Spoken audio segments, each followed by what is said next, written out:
What is Peopleware and data? Peopleware and data. User interaction is very important in order for the computer to work properly. Even if there is available hardware and software, it is still necessary for the computer to be controlled by human. Without user interaction, most computers would be useless machines. The people who are involved in any computer operation such as development or use of computer are called peopleware. Now, let us know some people who use computer in different fields.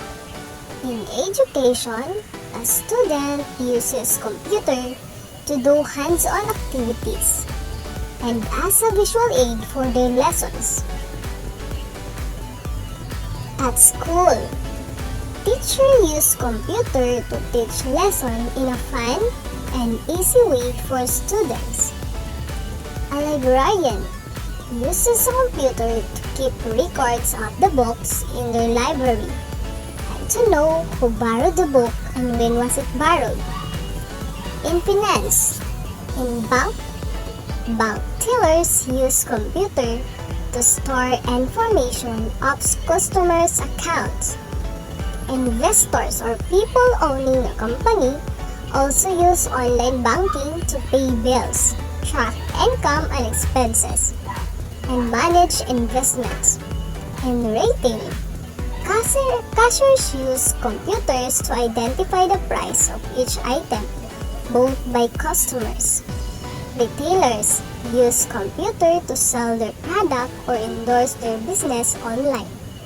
In entertainment, a lot of people like teenagers or even parents use computer to play games, listen to music, or watch videos like interviews, talk shows, or news online.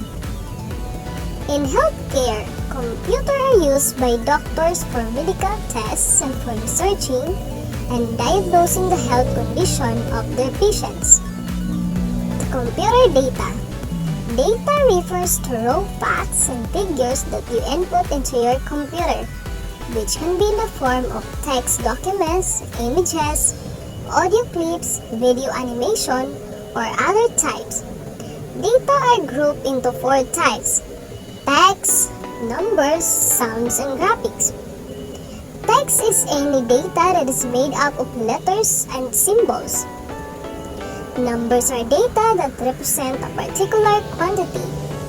Sounds are any audios that you can play and listen from your computer. Graphics refers to all images and pictures.